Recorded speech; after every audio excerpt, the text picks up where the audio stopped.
Huh? I think it was in October. It is? Yeah, it's either September or October. Okay. There you Okay, go. good, good, all right.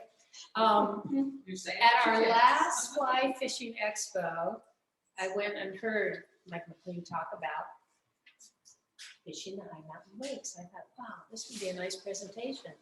And booked him for last March. And what happened in March? Nothing. But we got you back, Mike. So thank you so much for coming back. And it was a great presentation. I know there's people on this club that love to hike into lakes, or you can drive into them. So if he knows them all up there. So thank you, Mike, so much for coming.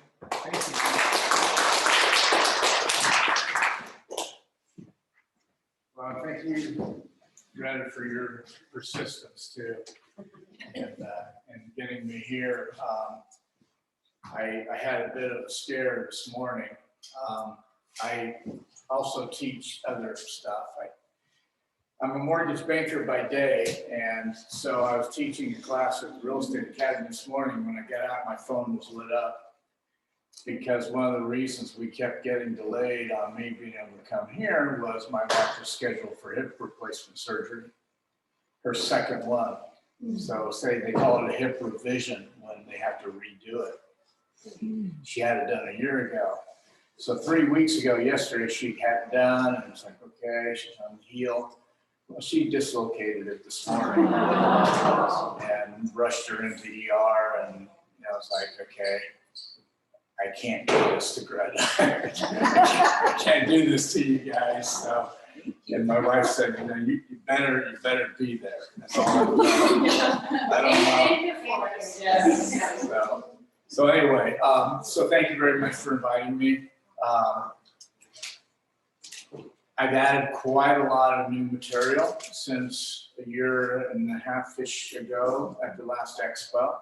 So if any of you other than Greta have seen my presentation before, hopefully there'll be some new stuff. My goal is to kind of enlighten people about high mountain lakes. It's really not what a lot of people think, where you've got to be a mule and you got to be crazy. I fit the second category pretty good already, but there are over 450 lakes within 50 miles of McLean. Okay, so there's a lot of opportunities, and I'm not just all about the crazy, brutal, slogs into some of these lakes. My wife and I have a camper. We like driving into some of the lakes, parking. We've got kayaks. We love our kayaks. You're going to see those tonight. So it's not all about, how difficult it is. And that's what a lot of people tend to, I think, misunderstand about high mountain lakes. So we're going to kind of go through some new things that I did last year. My new other best friend right over there is King Louie. And so I'll talk a little bit about the newly evolving sport of bikepacking too. So, in fact, it was kind of cruel that I ordered one of those for my wife. And due to COVID, it wasn't supposed to be here until February 2022. Well, the local Trek store here in Boise did some horse trading when a store in Texas found a bike they wanted. So he got it. So then I show up, 9 months early with her new bike. And she's probably even more upset now about that being available. So, and again, if you have questions or anything, during my presentation, I'm kind of used to having a clicker, but I've got my tech support right here. So hopefully, this will be good for you. So again, a lot of the lakes, that happens to be Brundage Reservoir. That's my truck. I've got it rigged like that because I also tend to carry some other gear sometimes too. So those are our two Hobie kayaks. So a lot of these lakes you can drive right to, and so you don't have to make them overnight, multi-day excursions. When I first moved to Idaho in 1994, and I really kind of admire what you guys have, assuming everyone lives here in the valley, because a lot of the benefit that you have here, I don't have anymore by living in McCall. That all sounds great, but there's so many other places you can go to by being hubbed here in the valley. You know, it's like, well, you know, I'm a member of BVFF also. It's like, oh, we're doing Duck Valley. It's like, okay, great. I got to drive another 2.5 hours just to get to here, to get to there. You know, it's like, how many lakes am I driving by? You know, so I loved living down here and being able to hub from here and go to Stanley and go to Duck Valley and, you know, and just head all over right from the local area here too. So, you know, a lot of the lakes, you know, do have easy accessibility. My friend Eric, who has helped me put this together, and he was in one to help me, he goes, well, if you start running out of things to talk about, just hit the button. So hopefully, you know, that'll be the case. Many ways to enjoy, you know, the areas, and again, just being able to drive to them. And a lot of these lakes, you don't need a high clearance vehicle. You don't need, you know, a truck. You know, we see cars all the time at Brundage. I've seen cars clear up the Grand Lake even, which I'm not sure if I would want to drive mine, but it's still not a high clearance road. It's just a little bit, you know, bumpy. This is an example of that same rig on a trip I took to the Sierras. My wife and I took to the Sierras.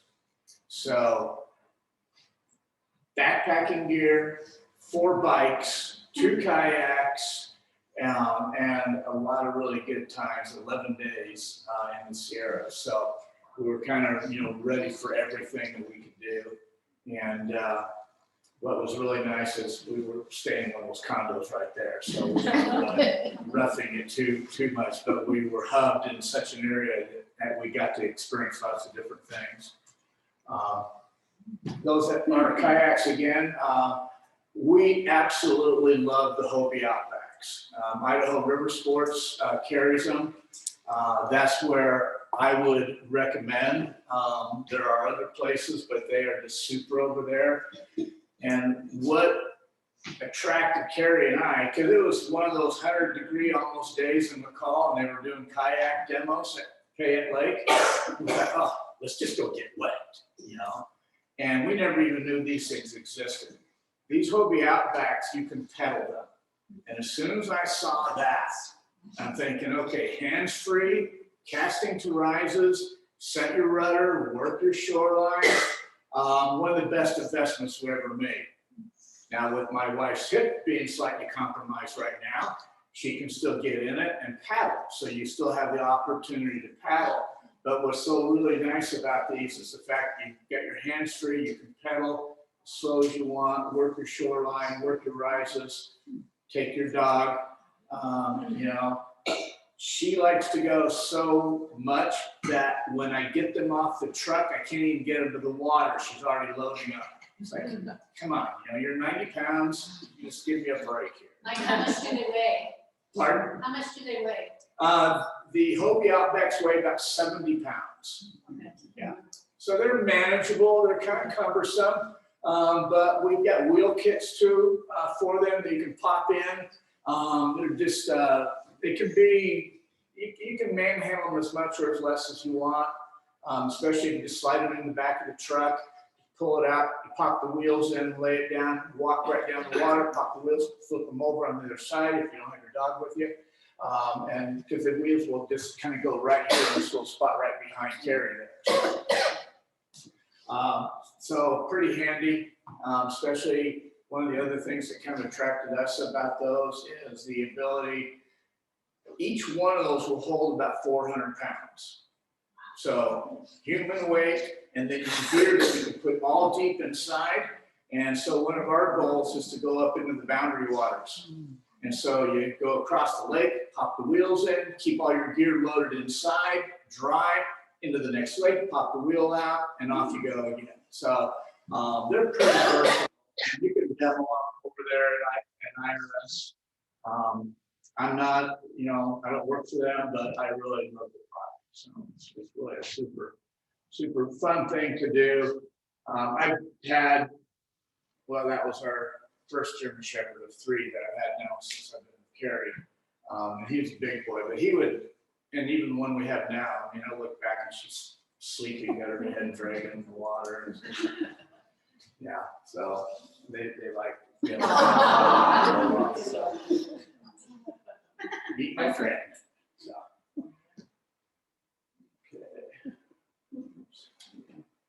Okay, the rewards, obviously we're here to fish, but to me, it's not always about the catching, it's about the fishing. Bare necessities. I didn't bring a lot of fishing gear because you guys are a fishing club, so I've tried to bring some other things that might be of interest, and things that I've learned to use. Sturdy footwear, I really can't stress that enough. If you've done any kind of hiking in Idaho,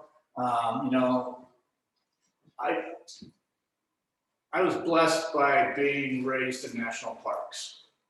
So the trails that we have in Idaho are not the human freeways that you find in national parks that are darn near groomed or graded or asphalt for miles and miles and miles.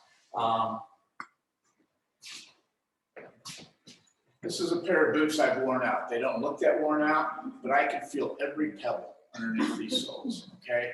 So I recommend getting a good stiff sole boot. You'll see the difference here. I'll wear these out too.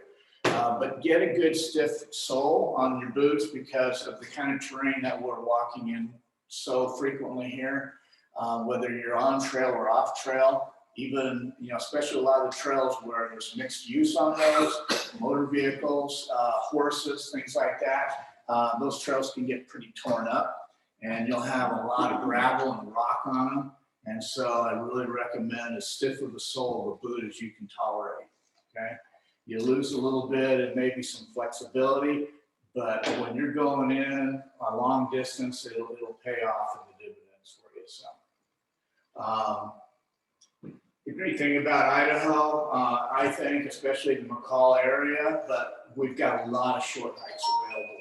And I will be pointing out some nice, easier short hikes too. It kind of gets you a little bit more going and think, okay, maybe I'll do a little bit longer, maybe I'll do a little steeper hike. A lot of the trails are very well maintained. Again, some of the other things I like about Idaho is we really don't have any poisonous plants in the high country, okay?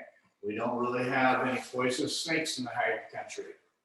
And much to our amazement, we ask ourselves a question all the time when carrying our out. It's like, where are the grizzlies? So I do a lot of solo stuff, and people go, well, do you carry a gun? Do you carry bear spray? Do you carry this? I said, if I do, it's only because I'm worried about people. I'm really, not worried about, I've had wolf encounters before, I've had bear encounters before. I really don't worry about the wildlife at all. I worry about the human life more than anything, which is why I like to try and get as remote as I can. So this is an example of another float tube that I have, an Outcast, obviously. It's one they don't make anymore. I was really bummed. I got my wife a newer version. This one's actually about a pound lighter and packs down a lot smaller, but that's not that one. This is an example of just a day hike. All the gear that I'll take in just for a day. I've had many people go, oh, you're crazy, you're taking that float tube in, and you're taking all that extra gear and all that. It's like, yeah, and I'm out there in the lake catching fish where you can't cast to from the shore, So I think some of the gear, and I brought some with me today, you're gonna see that it's just really becoming more and more lightweight. You can also see why I focus on lightweight, and so all that gear is in that pack right there, which is it's basically the same pack right there. So all that fits into here, okay, for a day of fishing. Float tubes in there too? Yeah. And how much does it all weigh? About 25, 30 pounds. Yeah. I couldn't get this pack again. I would advise getting a pack that you can put your fly rods on the outside. Why take up inside space? So get something that you can strap them on the outside. Never go anywhere without my fly rod in the tube. You're just asking for breakage. So it's worth a little extra bulk, it's worth the little extra weight to make sure that you've got your gear safe and sound when you get to your destination. So you don't take flippers though, do you? I do, and I used to carry these hideous big old long monster Hodgmans, and I finally started taking these, and I tell you what, these propel me around just as good as I need. These were compliments of somebody who left them behind at Lake Louie. So I took them up on that. If I were to have seen somebody post, hey, I lost my fins at Lake Louie, I would happily give them back because I think that's good fishing karma. But these are super lightweight. And what I like about these, as far as footwear, is, and these are kind of heavy and bulky, but I've had these for like 22 years now. I like the fact that they got the little lip on the back, so it helps secure the fin better. And when I'm not on my fins, I can run around camp, whatever, and I'm not having to worry about puncturing my waders. So whatever grade of booty you get to put over your wader, I highly recommend you get them. There's a number of places. I know Orvis makes a really thin neoprene booty to put on over your waders. I've worn out 3 pair of those, and I've had these for 22 years or so. They're kind of heavy, they're kind of bulky, but they're still working for me. So this is an example of the other pack, and I brought this in so you could just really kind of, I mean, how big is that? You can't really tell. Well, this is how big it is. All right. And if you're going to go in and start looking at overnight backpacking, I would personally never buy a backpack again that doesn't have a removable lid. Okay, because this is a fanny pack, and when you're going into a destination, a basin of lakes, and you want to do some day hiking, or you're going to have to do a little bit of traveling once you're at your base camp, the fanny pack that you pull right off that pack now serves as another function for you. So, and just really super handy to me. A lid on a backpack that can't be removed and converted to a fanny pack is a waste, in my opinion. I like the versatility and being able to have that little extra something to go and bag a peek, or just go, hey, we're gonna run up here and go pick huckleberries or something, you know? So it's just nice to have that extra depth. This is an example of everything that was in that backpack. This was a multi-day trip I took in. Everything you're seeing here was in that pack, okay? This is my clothes, it's my sleeping bag, this is my food, this was my tent, okay? I have a new tent now that actually is a 2-man tent, and it weighs less than this 1-man tent did, okay? And it's for sale, by the way. This is the float tube. Wow. Okay, that float tube right there with the pump and the tube, 3.4, just slightly over 3 pounds. They're a little bit expensive. They're made in America. They're guaranteed for life. It's called the Backpacker Pro. If you want to shave a few ounces off, you can get the other one that they make. But that's the float tube there. You're welcome to pick it up. You'll be amazed at how light that is. Having gone into a number of groups of lakes, I was really happy that Wilderness Light took my advice, I guess, or heeded my inquiry. I said, you need some straps, okay? The opening picture is me at 20 Mile Lakes. There's 4 lakes in there. So every day I was going to one of the other 3 lakes. I'd fish the lake that I was camped at maybe early in the morning because it was really convenient. And then I would throw that over my shoulder. I said, well, you know, like keeping my rod strung up, I'm going a 1/4 mile, 1/8 of a mile to these other lakes. And he came out with an ultralight set of straps for the Backpacking Pro 2. I asked this guy if I could be a distributor. They don't do that. They kind of feel that their price point is too high. They'd have to pay me just want a free year. But he's got a 3.4 ounces of straps that now allow you to have your hands free, grab your rod strung up, put your waders on, your booties on, grab your fins, and you got a rod in one hand, fins in the other, and your tube on the back. And it literally at 3 pounds is nothing.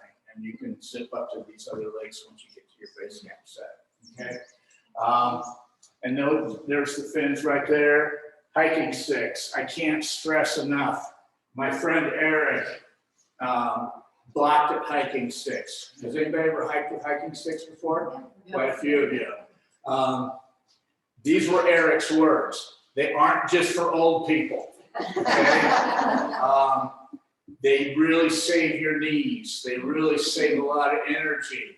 When you are going cross country or you're going into a lake or a trail that hasn't been cleaned in a while, being able to set those sticks over the log as you stepping over with a 50 or 60 pound pack on your back, even a 20 pound pack on your back, you're still going to be a little bit wobbly. It helps you get that sure footing, keeps you safer, saves you from maybe twisting a knee or an ankle or something. If I'm doing anything of any serious level, I always take my hiking sticks with me. I like this particular style because these have grips down low. So sometimes if you're on a side hill, just take your hand out of the strap and you've got that extra versatility. Also, when you're kind of doing more moving around or over objects, do not keep your hands in the straps. Now pull the shoulder, have that stick get stuck as you fall over the log. Okay, get them out. You can always go back and get it. So be kind of careful there. You can always strap back in if you're chucking down the highway, you know. But when you're really doing over deadfalls and things like that, get your hands out of those straps. Do not keep them in there. It can ruin your day if you have a slip. Okay. Some of this gear here. Okay. I'm not a big tech person, but I've kind of evolved to a few things. The Goal Zero charging battery stations. Okay. Doesn't weigh a lot. You can charge your camera, you can charge your phone if you like using your phone as a camera. My phone is my life in the business, so it's the first thing I leave behind. Okay, but you can also use these battery packs for charging stations to recharge your phone if you feel you want to take that with you. I still believe in this very archaic thing here. It works, doesn't require batteries. Very effective. This is one of my favorite new things. It's called 4Patriot, and you can find these online. It is a solar-powered battery pack. So for 5 days, my Garmin that I was using, this little piece of equipment here, I ran out of battery a few times. My camera went dead on me a couple times. This recharges and then charges up whatever equipment you've got, okay? I wish they made it in like neon orange, so I put on something easy to find in the bottom of the pack, because that's where it ends up sometimes. It is also light too, and it'll do strobe too, SOS.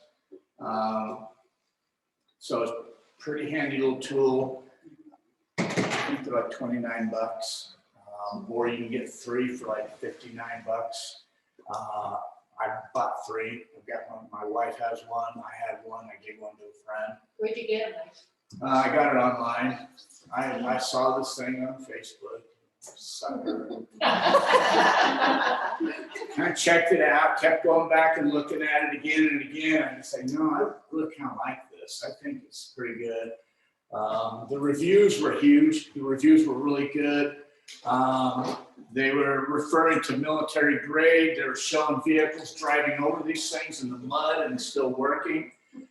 So they're very versatile. They're waterproof. You clip it on the back of your pack, charges all day while you're hiking in, and it gives you a backup source to be able to recharge your equipment. So I think a very worthwhile investment there. So What's it called again?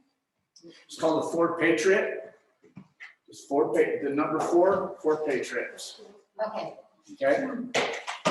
It's like Um, 4 pages. Yeah.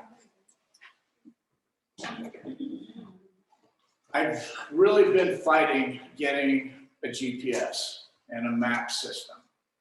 But as I started doing more and more cross-country lakes, and I love going cross-country into a lake because it makes it about 98% that I'm going to be the only one there. And I love that. I'm not an antisocial person, but because of the overwhelming stimulus of being a mortgage banker, I love checking out, But where this Garmin really was great because you can upload maps to it. It will show you where lakes might be hiding when you're just one ridge over. You can set it to track you or ping where your starting position is. You can do a loop and then it'll tell you right where to go back to your car. But here's the biggest thing that I like about it the most, and I kind of justified it because my wife's not always as excited about going into some of the places I go to. It's got what's called InReach, and it is a satellite supported texting service. I was going into Enos Lakes, and I thought I was just a little bit tougher than what I turned out to be. And I didn't make it. I ended up spinning, and we're going to see some pictures here. I ended up not making it. So I texted Carrie and said I didn't make it. Got water and food and fun. I didn't make it to the lake. I like to refer to it as intelligent ignorance. Sometimes the best things we don't know are the things we don't know. So she opened up, saw the text come through to her email. It kind of looked really weird because it's coming from a satellite. And she opened it up and it downloaded the satellite map and pinged my exact position within 10 feet of where I slept that night. Wow. Okay? So the other powerful thing about the InReach, whether you're going in solo or you're going in with a group of people, is it has an SOS function. And it will contact the nearest first responders and rescue, sheriff's department, or whoever is on that system, no matter where you are, okay? And it will let them know that you're in trouble. If you're not in super serious trouble and you're moving, it will continue to ping every 10 minutes and let the responders know where you are moving, okay? It will also give them the information to let your loved ones know that they're coming in to rescue you, okay? You can actually text directly to the first responders and say, you know what? Here's the deal. I've got a broken ankle. I'm moving. I'm going to probably need to get help, but it's not life-threatening. Or it's life-threatening. They're going to bring in, lifeline or something. So that really gave her a lot of peace of mind because this particular group, the lake I went into, was cross-country almost the whole way. And so a very serious undertaking. So anyway, Garmin 66i is what it's called. So that's a little closer look at, some of my gear and so on. The water system, I like that. I like having the kind of like the Camelback, the tube, because you can drink on the go a lot easier rather than trying to find the water bottle and then you drop it and you get a 60-pound pack on your back and you're trying to get it, falling over. Not fun. Okay. Okay, oops. Okay, you said I could do a back arrow, right? Okay, that's the close-up of, also flagging tape, okay? Doesn't weigh hardly anything, but if you need to mark a spot where you exited a trail and you want to find that again, what I usually recommend too is when you come back, take it off. I don't like leaving ugly neon things behind, but there could be a reason that you might want to mark a certain spot, especially when you're working in basin lakes. You might go, okay, this is where I want, cut in there, okay? Okay, so gear for the day hike. We've already kind of talked about that, the typical stuff, flies, boots, hat, tippet, beer. I like my beard. Gotta have it for the right theme, right? I've gone in a few times with some of my friends, and we get to blowing up the tubes and everything. One of the other things I like to do is I like to bring some brats with me. So I'll bring a package of 4 brats frozen inside the neoprene pack. Keeps the 2 beers cold. I'm opening up 2 ice cold beers after a 5-mile hike, and they're going, what the heck? Okay. So since we're a club and we're affiliated and we're all, have something to share here, have you heard of Enos Lakes? It's brutal. That's all I will tell you. It is brutal. That ridge I slept on alone that night was right about here. Wow. Okay? Where I've taken this picture from is that 8,000-foot pass. I still have to go all the way down here, across this lake, up to here, up to this ridge, across this mountainside and over that ridge to get to this view. Okay? Then they got to go all the way down that to these 5 lakes. Okay? I camped at this lake. I saw 2 other people the whole time. And it's not easy to get in there, but planned for a whole day. I thought I could knock it out in an afternoon. It didn't work. But incredible country. That's my little tent for sale, $50. Been used 3 times. It's a great lightweight single person tent. Perfect. So this is one of the 5 lakes. Again, the country is just absolutely striking at Enos. What amazed me about this particular cutty is the lack of spots. I'm used to seeing spots kind of throughout the body, and I just thought, man, look at that. I mean, I thought that was pretty cool. I am known to kill some fish, okay? And Costco had these kind of already pre-cooked, sealed in foil pouches, like couscous, kind of a grain thing. And I stuffed these with some of the biggest grouse whortleberries and huckleberries I've ever seen, with the couscous in them, wrapped them up in the foil. Yeah, I was hungry, and they were tasty. So, and nothing like being, in a high mountain lake by yourself in the evening. Okay, this is another view of the Enos Lakes Basin. Okay. This is after I've fished this lake, 2 others behind me, and coming down back to the lake that I've camped on, and I'm going to drop down that mountainside and fish from that far end all the way back to camp. That was just one day of me moving around. So that first picture I showed you that I looked at the other pass, this is where I was right here. Okay. And there's right in here is one of 2 lakes hidden in there, and I think they're sterile. Okay. So where I'm at right now, looking over to where I'm going back, was taken from right here. Wow. Okay. So this is extreme, and not for everybody.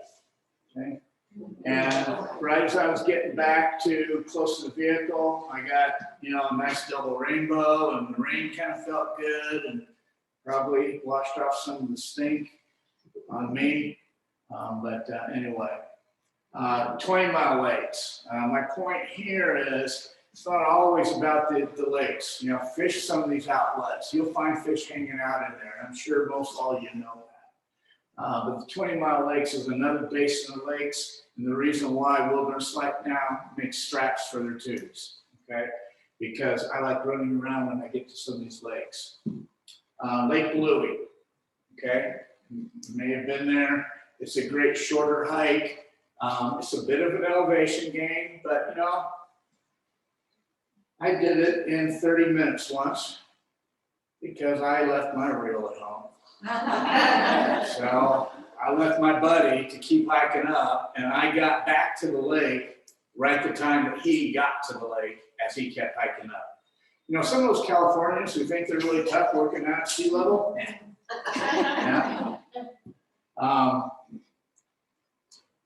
But Lake Louie, it just, you know, 2.5 mile hike, fairly significant elevation gain, but you know, you can take it slow. You know, I mean, enjoy the view, and especially if it's right around July or August, huckleberries would be worth picking. What I like about going to a lot of the high mountain lakes or a lot of the lakes around McCall in the fall is you don't have the bugs. A little bit cooler temperature. So, you know, basically a lot of these places, I won't ever even see a mosquito. Going right about now, you better have an investment made in Costco bug juice and stuff. So, you know, I love the colors, you know, at Lake Louie in the fall. This is right now, Lake Louie, okay? Remember that shoreline you saw? It's not there. There's maybe one place to fish unless you like roll casting and catching a lot of other stuff like twigs and trees and ponderosa pines and aspens. There's really only one place to fish at the lake right now. So this is where your float tube really will pay dividends because you've got the whole run of the lake. Yes, the water's cold, take some breaks. That's Lake Louie also. That's my Bev Doolittle photo there. I just think that was kind of cool. This is my friend Wes and I going into a lake in July, over July 4th, actually. And so, yeah, I mean, you're up in elevation. You need to be prepared for just about anything. That was a buzzkill. Like, really? That's all the water we've got in July? This was Josephine Lake, by the way. Josephine Lake is a nice, easy hike. I recommend it mid to late July on. But it's fairly flat, it's fairly short, it's absolutely gorgeous, and there's beautiful rainbows in there. Absolutely gorgeous fish. I don't know why, but you know, I mean, you guys have experienced this too, I'm sure. You can have fish with coloring on some lakes is just a whole different than the same species of fish in a different lake. So Josephine's a really nice, fairly short hike. You can get to that trailhead too in a regular car. I've seen Acuras up there, you know, not Acura SUVs, Acura cars. Like, yeah, I wouldn't do it, but that's their car. Okay. To me, and like I mentioned earlier, it's not all about the fishing, it's about the adventure and the things we get to experience. And the berry grass, this is berry grass near Josephine Lake. Okay, hiking in with a float tube. This is going into, if you kind of, you know, again, not holding back here. If you have been to this lake, you'll probably recognize this part of the trail.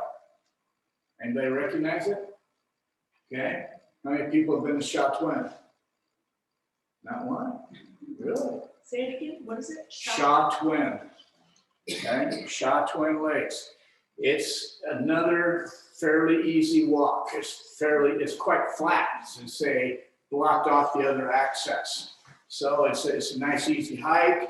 Not really hardly any elevation gain, and 2 lakes you can fish. Okay. And you just go out, you probably have all been to Boulder Lake and the Lake Louie. As you're going up that road, you'll hang a left. And the Shaw Twin Lakes are literally at the top of the mountain, separated by a ridge. It's just absolutely incredible. This is what you might get in the lower Shaw. Okay? I fished this lake for over a decade. And then one time I fished it around 2:30 in the afternoon. And I was catching grayling after grayling after grayling. I fished it almost ever since from about 2 to 4 to catch grayling. Evidently, they hide the rest of the day. And you won't catch it. It just seems like that's when they're there.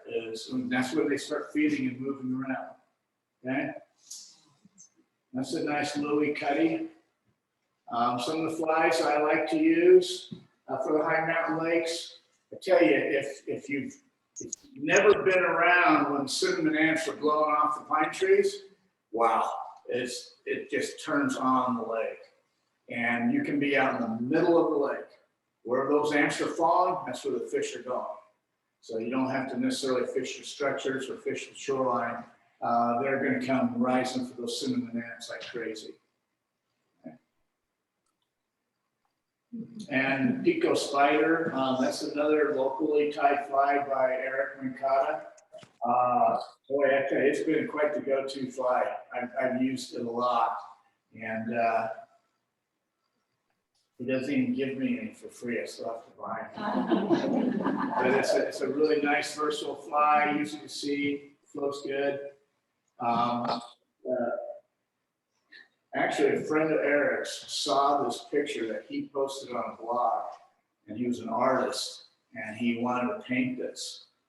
And so he got my permission to paint it, and in exchange for me giving him permission to paint it, I got the first edition of it. So it's a really cool painting that my wife and I have. And he just did a really, Josh Udison is his name, the We artist. got one of his pictures. Yeah. He was at the art and park. Oh, he was. Yeah. Oh, Eric was. Josh Gibson. Oh, Josh Udison was too. Because Eric got in this year for the first time, art in the park. I don't know, it hasn't happened yet though, has it? No, not Okay, not yet this year. So he finally made it in. So 3 or 4 years ago. okay, yeah, neat guy. Again, this is Lake Louis. Again, just pointing out, you know, work your terrain. You can see our buddy there. Of course, she's watching me out the float tube. Who's that? But you know, you just kind of work your structures, work your boulders. I've been known to swim out to boulders, just so I could get up to higher area. This is Hum Lake, a little bit more serious hike, like that Hum. No pain, no gain. So I, kind of feel like, if it's worth the extra effort, sometimes it's worth the payoff. About a 4 mile hike, pretty serious elevation gain, up, and then you go all the way down. And guess what? You got to do it again. So, but it's a nice, well-maintained trail. You can take it as hard and fast as you like, but it's a little bit more of a serious elevation gain. Hum Lake is the trailhead there is at the top of Lick Creek Summit. And Duck Lake is another lake, which is a nice, easy, flat, short hike to go to. And you're up into some really incredible country. So, and Duck Lake has fish, and definitely be nice, easy, flat hike, or you can hang a right and do this. Okay. When Eric and I happened to be going to this lake, my wife and our neighbor, who that year was 78 years old, hiked in the Hum Lake. 2 weeks later, Eric and I went in. When Carrie and Doris went in, they thought they were going to get carried away by the mosquitoes. 2 weeks later, not a mosquito in the whole lake. So you just kind of time it out, let things dry out a little bit, which I think is happening way earlier than we like. So this is Hum Lake again. I call it a basin lake. I'm no geologist or whatever, but it's kind of just down in the bottom of this hole. And so the water really doesn't have a lot of places to go. Nice, beautiful, supposedly golden trout, but I think the golden and maybe the cuts have crossbred. I didn't see anything that really, to me, was defined as a golden trout, but they were sure beautiful, okay? when you're fishing these high mountain lakes, and this is another reason why I love my float tube. When you're wading these lakes, in my opinion, you're really taking some chances, okay? A lot of these lakes will silt up and they look nice and flat. You go walking out there and all of a sudden you're breaking a leg on submerged logs, okay? Bad day at Loon Lake. A guy who should have known better took his horse and walked into the lake. 2 shots later, that horse was no longer with us. Okay, the guy almost died himself. So I can't stress enough that when you walk into some of these high mountain lakes, it might look flat, but believe me, there's a lot of submerged logs, and they're crisscrossed like this, and they're ankle breakers. I mean, you just really, really gotta be careful when you're going in there. So really take your time, even just getting in and out of your float tube, be really careful, you know. But what's nice about the float tube is you're now not waiting, you're sitting, you're comfortable, and you're avoiding some of these other hazards. I'm an opportunist. Eric went over here and fished this end of Hum. I like this log because it gave me a lot of back casting. So I walked out to the end of that log and I probably landed 50 or 60 cutthroat in the 14 to 16 inch range and some bigger than that. What lake is that one? Pardon? What lake is that one? Hum. Hum Lake. Hum Lake. Yep. So it's worth the 4 miles. Yeah, it was worth it, yeah. Some of these lakes I like to go back and spend the night, you know, so that kind of takes away some of the effort, you know, spreads out a little bit, lets you recuperate a day, you know, or two. I've been known to do a lot of my overnight stuff without a tent. And again, later in the season, no bugs, why carry the extra weight? I forgot to tell you a little story about that experience that I had going into Enos Lakes, where when I didn't make it, and I texted my wife, and I just threw my bag out on the ground, just bare open, climbed in, I was beat. I wake up, first light, I'm laying there, I get my Cliff Bar out, I'm opening it up, and I'm laying there and I'm watching this, you know, looking straight up at the sky. And all of a sudden out of the corner of my eye, I see something. Well, this something was an owl, and it was coming right by me. And then all of a sudden it splayed its wings out, dropped its talons, and thought maybe I was a big burrito. Scared the bejeebers out of me.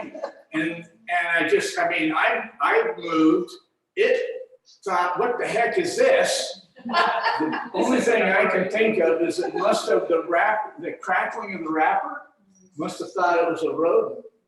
And I can attest to the fact that all the National Geographic shows I've seen about owls, they really do not make any noise when they fly. I mean, it's absolutely incredible. So I kind of collected myself, thought, wow, that was really cool. And I would have never seen that had I been in a tent, right? So I go back to eating my Cliff Bar, crackling the wrapper again. He comes back a second time. Same thing, talons up, he's coming down. Literally within, I'm laying on the ground, he's probably right about here. And I just like, holy crap, you know, this is incredible. So then I start getting to my camera, I'm gonna crinkle the thing again. He comes back a third time, lands on the snag, and then just sits there and looks at me like, okay, I've got to figure this out, you know, because Where's that mouse? yeah, where is that mouse? Because if it sounds like a mouse, and you know, it shouldn't be a mouse. But anyway, that was a really rewarding experience.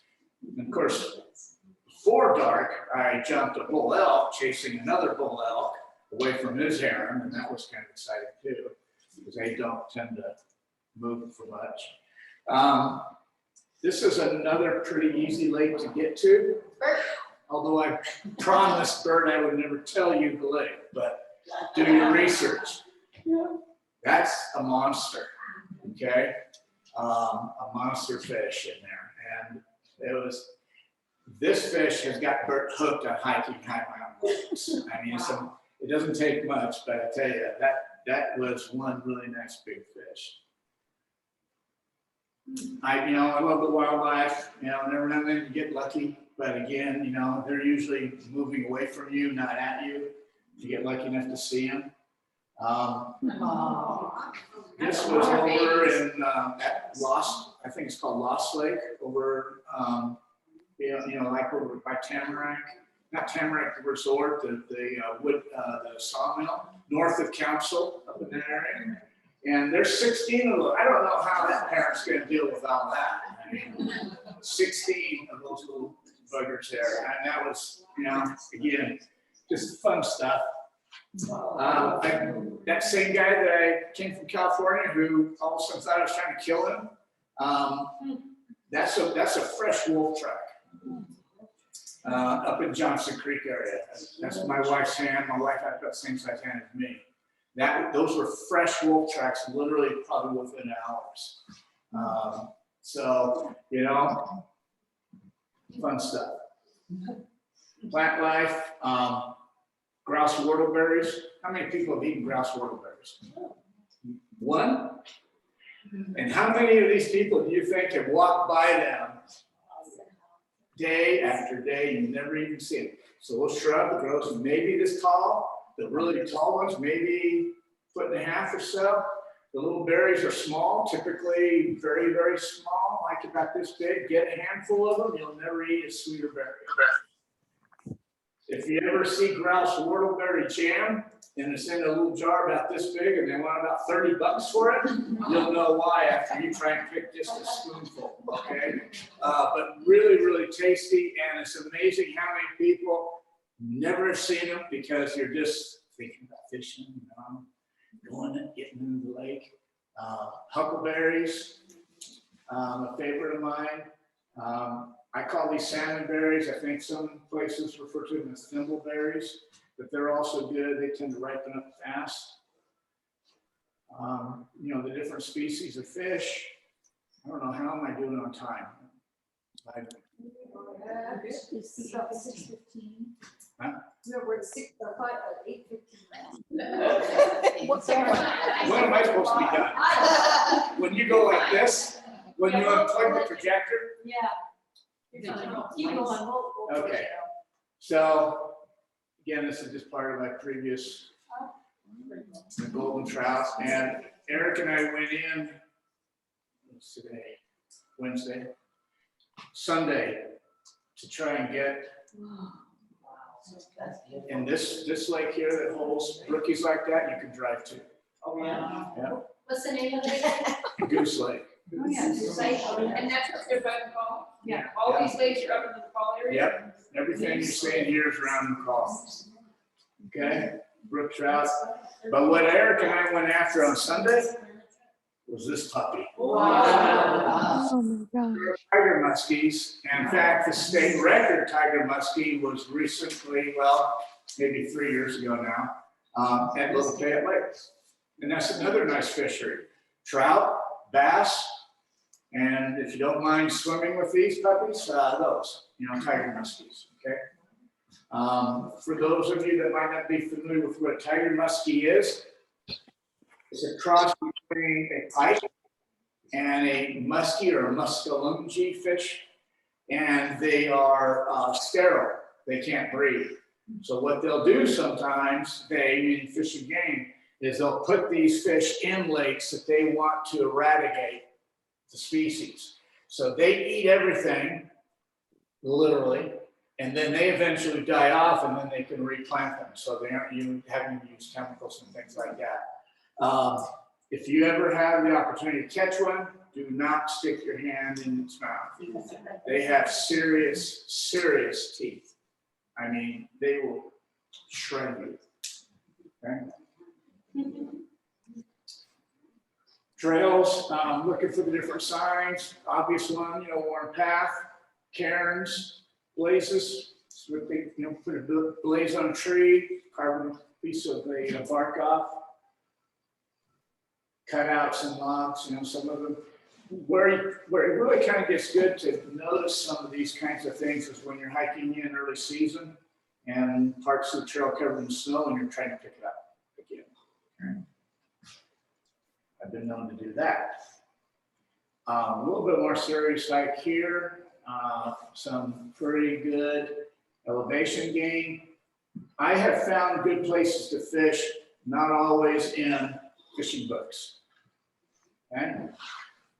So this was our hike into Crystal Lake. It's a fairly strenuous hike. A little bit of cross country. This was early season.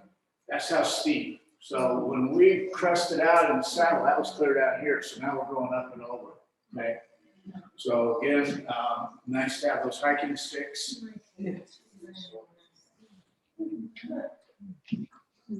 This lake here was total cross country into it, with the exception of a little bit of help from somebody who had been in earlier. This is called 33 Lake. And I know Greta was at my presentation at the expo. I do not share the names of these places, okay? But you guys deserve it. 33 Lake is a complete cross-country lake. It's serious because of the route finding, okay? It's not easy to locate. And I did not even own my Garmin, okay? I was the only one at this lake.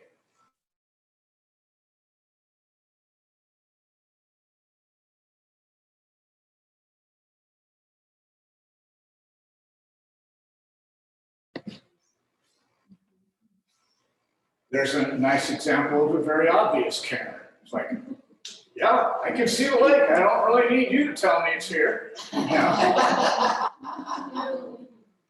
But literally, if you go over this edge right here, you're about probably an easy 1,000 feet down at the bottom of that valley, maybe even more.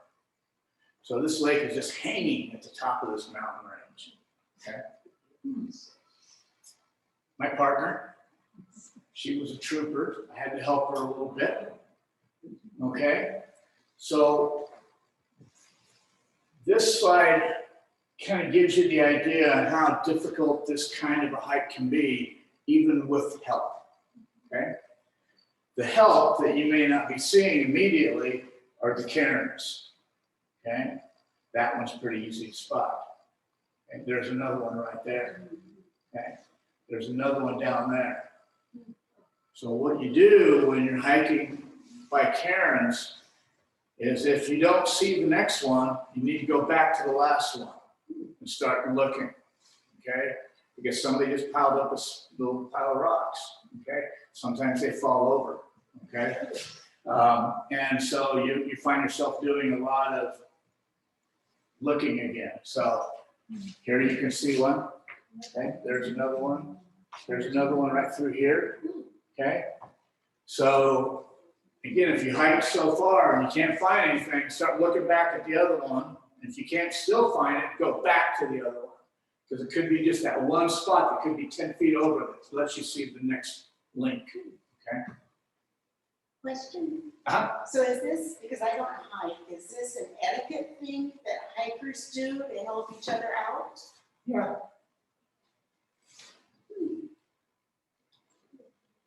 And a lot of these have to be redone every year because of snow. A lot of those cairns won't be there. So somebody will go in early and they want to track this lake again. And that was in August when I went to that. And this is an example of taking an opportunity. I actually thought I was going to spend the night. Yeah. And so it's good to have rules, especially if you're going by yourself. But even if you're going with somebody else, it's good to have somebody that you checked in with. My wife knows that if I don't make it back that day, I've kind of got till noon the next day. Even though I was going in and out for the day, I was prepared to spend the night. Because what happened was, as I was cresting over to come into the lake, the temperature dropped probably 20, 25 degrees. And it was raining, and it was getting near freezing temperature in August. I thought I was going to spend the night, and I thought, well, this is cool. I'll just hunker down in here, build a fire, me and my dog, and just hang out there, you know, so. Another fairly easy hike, but not easy to find. There's no trail to this one. And yet this is what you kind of find, all right? And in hiking up to this particular lake, and it really doesn't have a name, it's also known as Butte Lake, but it's not named that on any map. And because that's the name of the mountain there, okay? I was the only one there that day too, well, with my dog, okay? Here's a clue of where that lake is. That's Granite Lake, okay, which you can drive to and fish. Maloney Lake, that's Boulder Lake in the background there. So basically, to get to Maloney Lake, you go past Boulder Lake and then you hang a right, and then it's cross country. Man, I'm getting old. Okay. Up and over, and then all the way down this. Okay, absolutely no trail, no cairns, nothing.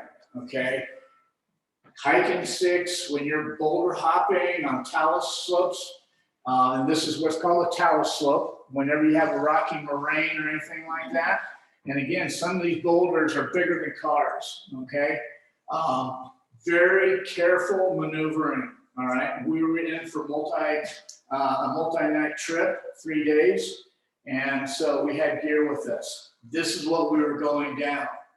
This lake is right there, literally tucked into the back of this basin. One of the prettiest lakes I think we've ever gone to.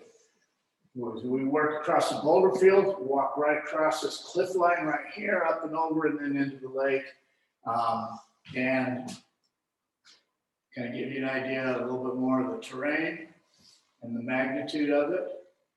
I didn't bring a tent again. I didn't think I needed it. My buddies, they don't like being without tents. But how beautiful is that? Okay. Now my friend Eric bought a wilderness light because of me, and his brother now bought a wilderness light because of him, backpacking tube. These tubes really work great, and they're so nice and lightweight, and you can all check it out here. So there's our little fleet. Okay, and there's the Grayling. You guys get Trout Unlimited magazine? Okay, my wife picked up an article as she was recovering from surgery out of there, and taught me something that in that magazine, when a few of you read it, did you catch the article about Grayling? If you want them to pop their dorsal fin up, just shake them a little bit, and then they'll do that as a defense mechanism. So it makes a nice, easy, quick photo op. I can't wait to try it now, okay? Because usually, you know, you got it, if you want to be quick, you want to try and hold the fin up, and you get that beautiful color. But they are just a beautiful fish, and that's what we hiked in for. You know, and again, you know, these lakes aren't just for, you know, the insane, crazy, you know, people going in. This is Hidden Lake that we took the kids into, okay? And they had a ball, and we caught fish, right? There's one of my brats. I have this one special spot that I fold the rocks over at Lake Louie. And I just pull them back. No one ever knows that that's my little one hot dog fire pit. You know? But it sure does taste good after a day. Okay. Mountain biking. I've been mountain biking now for almost 20 years. And I kind of started out kind of doing this style. That's called a bob trailer. This is an older style mountain bike. Obviously, it's not a lake. This is the Deschutes River. Steelhead fishing. Okay. A little bit more high-tech mountain bike there. It's my son. And the thing that, and this is up here is Blackwell Lake, kind of way up in here. And this was on my wife's birthday a couple years ago. And what's nice is that you can just, kind of get in a little bit more extreme in some ways, but you can move so much faster, okay? So it allows you to kind of get in and out pretty fast. And this is a mountain bike trail that's actually built there. That rock right there, I didn't see it because it was in the shadows. It hurt. Sometimes you have to hike a bike. It's not worth, kind of being macho and going over all that. Just throw the bike up on your shoulder. But again, I've got a backpack on, okay? And that pack there, one of my favorite rods I had is a 7-piece rod that fit in a tube this big, which I really liked. Even a 4-piece rod sticks a little bit out of the top, just enough to catch a branch every now and then biking, and that can be quite a surprise, okay? Talk about getting, lifted off your bike. But this is Blackwell Lake, October, not another person was there. And we mountain biked up to it. It's about a 6.5 mile downhill all the way. We were having beer and burgers in about 45 minutes after leaving the lake. So, the thing about hiking is you kind of can't go down as fast as you can go up, So it really kind of makes the descents really nice. That's my wife. And this is the view going up to Blackwell. That's Payette Lake, and that's Ponderosa Park right there. So just to, kind of try and show people who are newer to the area that we really do have a lot of lakes up around the McCall area. That's Loon Lake, okay? Big lake. I'd like to go back up there sometime. My friend Eric, we did a combination bike hike. So we biked in, which was nice because we knocked out about 3 or 4 miles in a fairly short period of time, and then hiked into the lake and then back down to the bikes and then biked back out, which really saved us some time. That's this bike here. It is the only bike that I'm aware of in the world right now that's made specifically for bike packing, okay? This was a trip I did on the Sesesh River. I know it looks still kind of new and not too banged up. I put over 200 miles on this bike last year, okay? I don't think I could have hiked 200 miles in a season, because I have that other thing called the JOB. Kind of just gets in the way of fun stuff. But this bike is specifically designed with the racks. And I don't know if I should pull it over for the Zoom or not. Yeah, I can see it. Oh, there it is. Yeah. It's great because you get the gear off your back, centered down low. This was an exhilarating trip. I've got probably 40 pounds of gear on here, all right? Since I was doing the Sesesh River, I did not take a flow tube and fins and waders and stuff like that, but I still was out there for almost 4 days, okay? On a single track trail, which means it's just wide enough for one person to walk on. That's what single track means in mountain biking jargon, okay? But all my gear, sleeping bag, tent. Did you do that in the Chinook campground? No, I started at Lip Creek and went up to Chinook. Okay. Okay. The fishing was pretty good there? Yeah. Yep. Caught fish every day. So bike packing is what it's called, and it's really getting to be more and more popular. The reason I like this particular bike is it's made specifically for it. Whereas you can still retro, you can still put racks on other bikes, but this bike's designed specifically for it, and I'm absolutely in love with it. This was Blackwell Lake, where I just went in with my float tube and fins and waders and everything. Okay, and I tell you, coming down was fun. It's, quick. So that's everything. Wilderness Light wanted me to send them some pictures, so I did, and they actually posted this one on their website. So that's all my gear: fins, waders, backpack, gear, rod tube, float tube. Again, float tube, pump, tube, everything right there.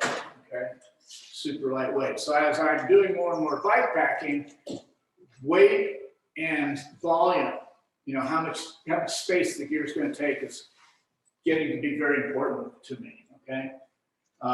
That's the Sesesh River there. Has anybody ever used a cool type before?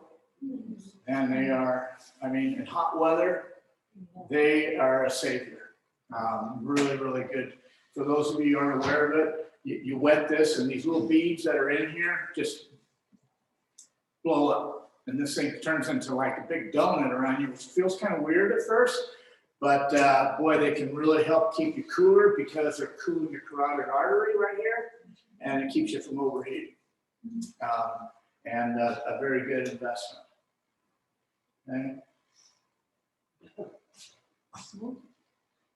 that's how tight this country is. And I thought that one, maybe it's the next one. There's the river. There's the single track trail. So this trail is not even wide enough to walk next to my bike on. All right. I would not want to fall down there. Okay? Especially alone, because nobody will be there. You know? Coffee Cup Lake. All right, a little bit more serious hike, but still not a bad hike. And kind of my whole mantra is, you know, if you really want to get away from the people, I mean, you get views like this. If you really want to get away from people, you just go the extra mile. It's amazing just what a little extra distance will do for you if you're really trying to kind of separate yourself from people. But there's so many great lakes close by that you can get to, you can drive to, you know, and camp at. Just really nice. So, my pup. And that's my good friend Eric. So this is Anderson Lake. Okay. In Anderson Lake, you have to go up and over the ridge after you get to Boulder Lake. Crystal clear water. I mean, just absolutely gorgeous. Lily pads, obviously. And this is what you get. Okay, any questions about anything? You did, I think you see the flies that you're using. What do you suggest on most of those lakes for flies? You know, some of the standards I keep are attractor flies. I like ducktail stainers also, especially for cutthroat. Terrestrials, especially later in the season, your hoppers are going to be really good. That Pico spider or the Pico beetle is a really nice flashy fly and buggy and really attracts fish. If they aren't coming to the surface, I'll put either a sink tip on or a sinking line. I'm trying to save weight, so I finally used that sink tip that I bought many years ago and then never took out of the package. But it takes up less space, so I've kind of gone back to the sink tip now. And I'll use a woolly booger, you know, on the sink tip or some other type of fly like that. Yes. We have somebody from, I don't know, Joni, can you ask your question now? I think you're unmuted. If not, I'll ask it. Oh yeah, I was just wondering if that float tube, if you could use it as your only float tube, like, or could you only use it as a backpacking tube? Lately, it's been the only one I've been using. Just because of the convenience, the small size that it packs into, I can keep it, you know, in the car, handy. I mean, you know, I'm about ready to order me some new waders. My friend John, who owns Anglers, he goes, you know, Mike, he goes, the problem with you is you take too good care of your gear. I still have the same waders I bought 22 years ago. And I think they're finally starting to leak a little. But the new waders I'm going to buy are 23 ounces.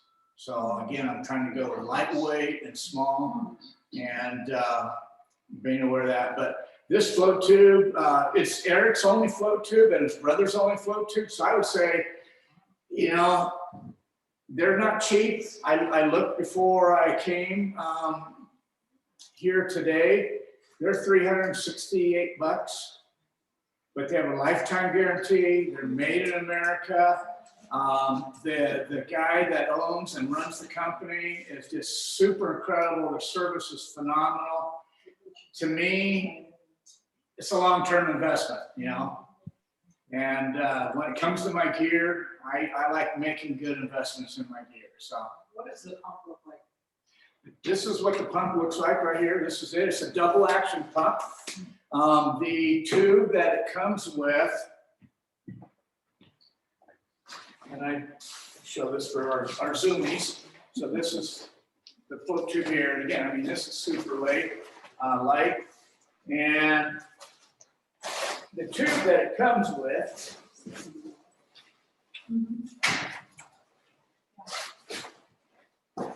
is about 2 inches long. And obviously, I'm not that concerned about weight with some of the things that I do. A 2-inch long tube, that means you've got to be a lot closer to your tube. Eric and I go, that's got to go. So we invest in longer tubes, which makes it a lot easier to blow it up when you're, at the lakeside. But here's what I showed Eric this weekend when we were up at Twin Lakes trying to catch tiger muskie. That water was so cold. Well, we all know what happens to float tubes after they get too cold. I was able to just pull this out of the pocket, stick around the nozzle, and blow it up and top it off while I'm in the float tube. So I don't know how many more ounces that in, but it's not that much.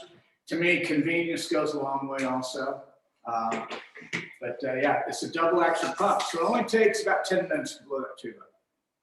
Because each way you go is pushing air into the tube. Does it have just one bladder? Pardon? Does it have only one bladder or does it have two bladders or two? 2 bladders, and I like that for safety. Mm-hmm. My wife wanted to know, what if that tiger muskie bites your float tube? It's like, I'll be heading short fast. But yeah, it's got 2, which I think is a very good feature. Down in the water in these. Not too bad. You're still up fairly high. Wilderness Light came out, they must have got some other feedback, so they call it the freeze out pad. And it weighs, I think, 4 ounces, and it's a little inflatable pad you can put in the seat to elevate you up a little bit more. So if you're kind of prone to get cold easy, that would maybe be a good investment. Where would one get this? You can only get it through direct from Wilderness Light. So just go to Wilderness Light, look them up. Yeah, just Google Wilderness Light or Backpacker Pro, and it'll pop right up. And you just order them direct from them online. So. Any other questions from home? Speak up or forever hold your peace. Okay. Okay. Well, thank you, guys. Thank you.